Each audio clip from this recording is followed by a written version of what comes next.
Good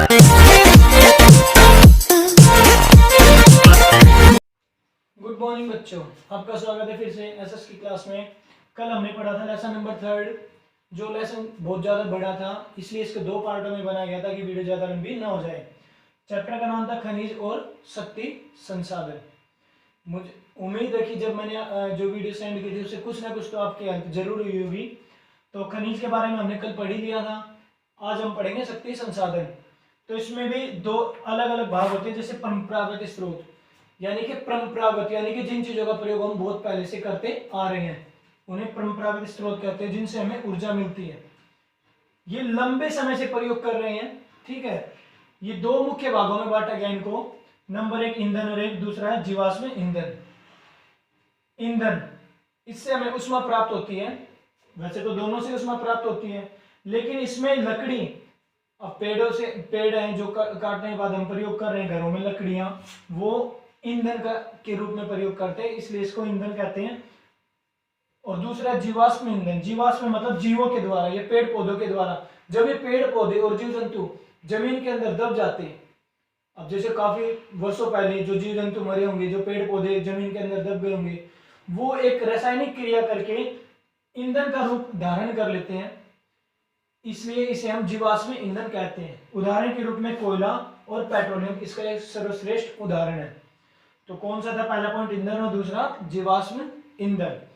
उसके बाद जो इनके भंडार है ना, वो सीमित है। ये नहीं असीमित है बल्कि सीमित है। और मैंने कल आपको बताया भी था, जितने भी संसाधन है ना, सारों के भंडार सीमित ही होते हैं, ठीक है। लेकिन मनुष्य की आवश्यकता जो असीमित है। उसके बाद है कोयला। पहले कोयले के बारे में पता करेंगे। ये जीवाश्म ईंधन है, मैंने अभी आपको बताया था। उपयोग क्या कोयले के? कोयले का उपयोग हमें पता ही होगा कि घरों में प्रयोग करते हैं। आजकल तो थोड़ा कम हो चुका घरों में प्रयोग होना, क्योंकि कोयला लगातार लुप्त होता जा रहा है। और उद्योगों में, लेकिन उद्योगों में आज भी बड़ी मात्रा में कोयले का प्रयोग किया जाता है। और आपको शायद पता भी होगा कि पहले के समय में जो रेलगाड़ियां होती थी, इनको चलाया जाता था, यानी कि इंजन को चलाया जाता था, तो उसमें भी कोयले का प्रयोग करते थे। अब कोयले से प्राप्त जो विद्युत यानी से कोयले से जो ऊर्जा प्राप्त होती है ना, उसको हम तापीय ऊर्जा भी कहते हैं। कोयले से प्राप्त ऊर्जा को या विद्युत को हम क्या कहते हैं? तापीय ऊर्जा। याद रखना इसको। आगे पेट्रोलियम, ये भी एक जीवाश्म ईंधन है। उपयोग क्या आपको पता है? ये पेट्रोल का उपयोग क्या क्या करते हैं? बस में, गाड़ी में, कोई भी परिवहन के लगभग जो साधन है, अधिकतर साधनों में पेट्रोल का प्रयोग होता है। लेकिन अब आपने ये भी सुना होगा कि आने वाले 30 या 35 साल बाद, यानी कि 2050 तक लगभग पेट्रोल नाम की चीज इस पृथ्वी से लुप्त हो जाएगी। क्यों? क्योंकि इसका हम अंधाधुंध प्रयोग कर रहे हैं। इसके जितने भी कुएं होते हैं वो सारे लगातार खाली होते जा रहे हैं, यानी कि जहां से ये मिलता है वो वहां से इनकी मात्रा लगातार कम होती जा रही है। इसलिए हमें इन संसाधनों का प्रयोग अच्छे तरीके से करना चाहिए।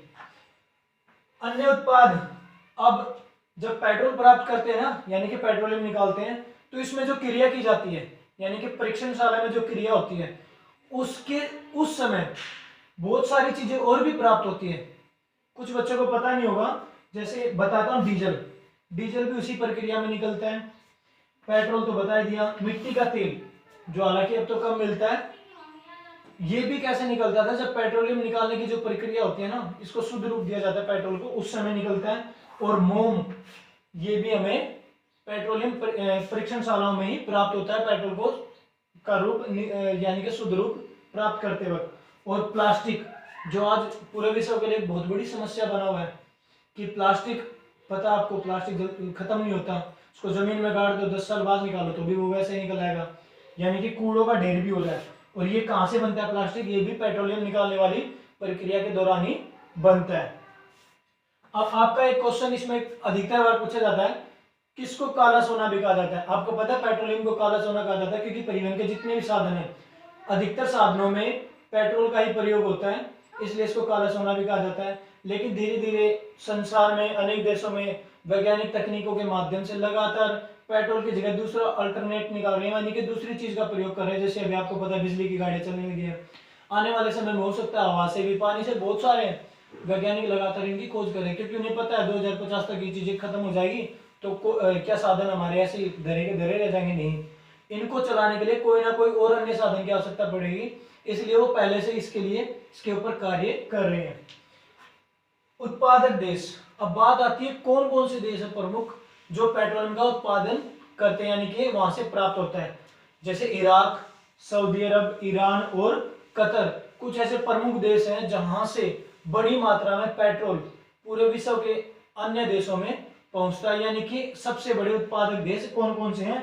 ईरान, इराक, सऊदी अरब और कतर, ये प्रमुख देश हैं पेट्रोलियम के उत्पादन में। हालांकि और भी देश हैं, लेकिन मैंने आपको कुछ ही देश बताए हैं। उसके बाद है भारत में। अब बात करते हैं भारत में कहां से। असम में एक क्षेत्र है डिगबोई।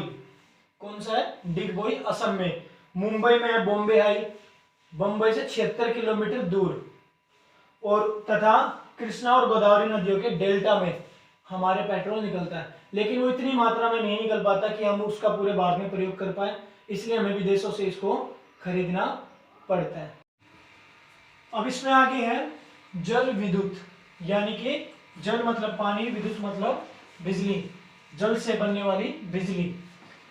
अब इसमें क्या होता है कि बड़े बड़े बांध बनाकर, बड़े बड़े जलाशय क्षेत्र बनाकर वहां पर पानी इकट्ठा कर लिया जाता है, और वो पानी बहुत बड़ी ऊंचाई से, यानी कि बहुत ज्यादा ऊंचाई से नीचे गिराया जाता है। और जब नीचे गिराते हैं तो एक मशीन होती है टरबाइन, वो मशीन नीचे घूमती है, और जब पानी उसके ऊपर गिरता है तो घूमने के पश्चात वहां से जल विद्युत उत्पन्न होती है। यानी कि जल विद्युत किसको कहेंगे? क्वेश्चन पूछ लेता हूं कि जल से बनने वाली बिजली या विद्युत को जल विद्युत कहा जाता है। अब आपके मन में आ रहा होगा कि उस पानी का क्या किया जाता है जिससे बिजली बन चुकी है? उस पानी का प्रयोग किया जाता है कृषि में, यानी कि खेतों में सिंचाई के लिए उस पानी को छोड़ दिया जाता है। शायद आपको ना पता हो, पूरे विश्व में जितनी बिजली या विद्युत के उत्पादन है उनका 1/4 भाग जल विद्युत का है, यानी कि उसका 25% भाग लगभग जल विद्युत से प्राप्त किया जाता है। अग्रणी देश, यानी कि टॉप कौन से देश है जिसमें ये जल विद्युत सबसे ज्यादा टॉप में, यानी कि सबसे ज्यादा प्रयोग जल विद्युत का किया जाता है, यानी कि बनाई जाती है? नॉर्वे, ब्राजील, पैराग्वे और चीन। ये 4 प्रमुख देश है जहां पर जल विद्युत का सबसे ज्यादा प्रयोग किया जाता है।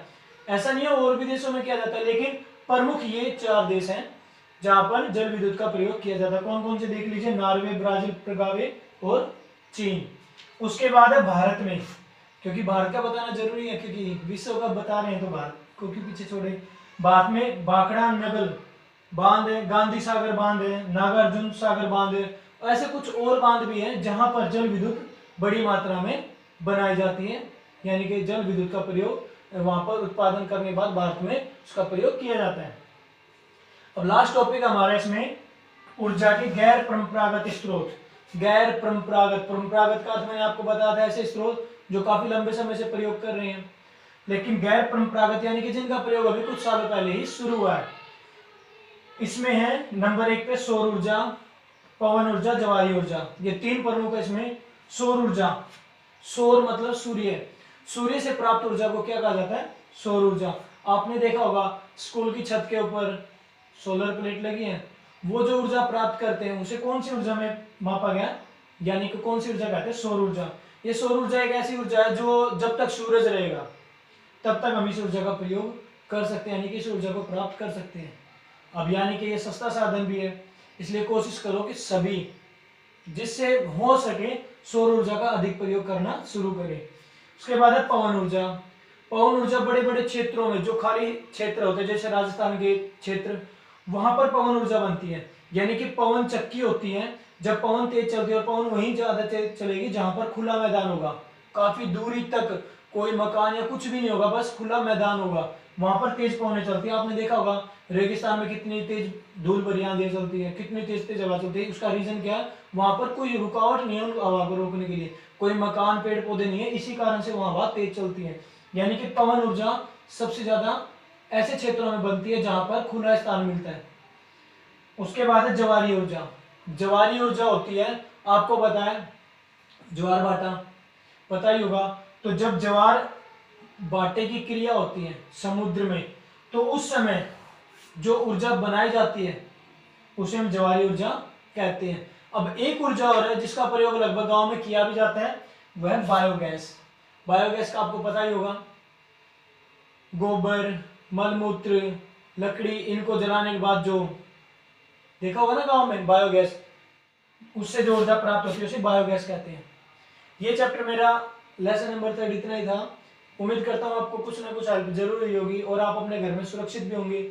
और जितनी भी कोशिश हो रही है, प्रत्येक टीचर कुछ ना कुछ कर रहा है आपके लिए, और आप भी अपना काम करते रहें, क्योंकि हमें भी आपकी चिंता है और हमें हमारे से ज़्यादा आपकी चिंता आपकी फैमिली वालों को है। कि घर में रहें, सुरक्षित रहें और ऐसे ऐसे कार्यक्रम देखें धार्मिक, जो आपके जीवन को कुछ आगे लेके जाए।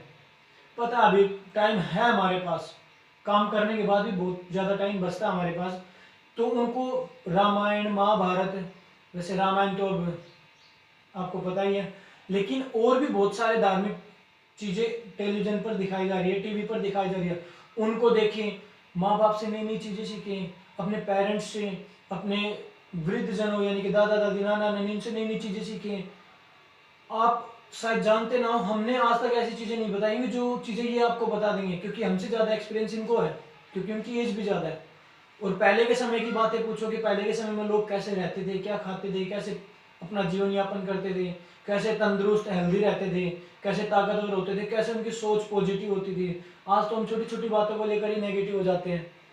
लेकिन वो देखो पहले के समय में कितनी बड़ी मुसीबत आ जाए लेकिन वो टूटते नहीं है। और हमारे सामने छोटी सी मुसीबत आ जाए, जो मुसीबत होती भी नहीं है, अगर हमारे पैन का ढक्कन भी खो जाए तो हमें टेंशन हो जाती है। अगर हमारा कुछ भी छोटी सी चीज खो जाए, कैसी भी चीज खो जाए या कुछ भी हो जाए ना, थोड़ा सा भी कुछ, तो हम इतना घबरा जाते पता नहीं क्या होगा। लेकिन पहले के समय में पता नहीं कितनी मुसीबतें लोगों ने देखी, लेकिन फिर भी घबराते नहीं थे। हर एक समस्या समाधान बनती है, कोई भी समस्या आती है ना उससे पहले उसका समाधान आ जाता है, लेकिन वो हमारे ऊपर है हम उस समाधान को कैसे प्राप्त करें। इसीलिए किसी भी समस्या से मत डरो, हर समस्या का समाधान है, लेकिन सही तरीके से आप उसका पालन करते हो, सही नियम से उस समस्या को सुलझाने का तरीका अपनाते हो, तो उस समस्या का समाधान बहुत आसानी से हो जाएगा। अपने घर में रहें, सुरक्षित रहें। अगर वीडियो अच्छी लगी हो तो लाइक करें, शेयर करें। हमसे जितना हो रहा हम आपकी मदद कर रहे हैं। धन्यवाद। जय हिंद, जय भारत।